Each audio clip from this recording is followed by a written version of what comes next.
بسم الله الرحمن الرحيم.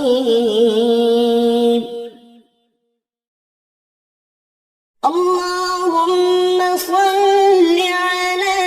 سيدنا محمد وعلى آل سيدنا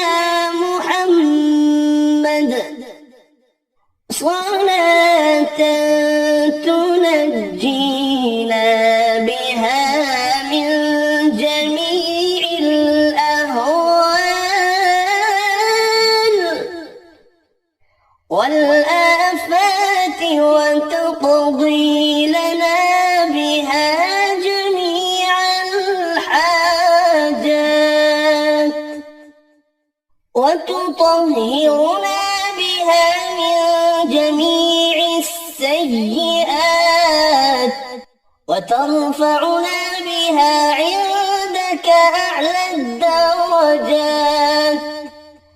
وتبلغنا بها أقصى الغايات من جميع الخيرات في الحياة وبعد الممات، إنك مجيب الدعوات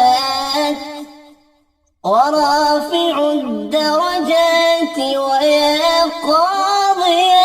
الحاجات ويا كافي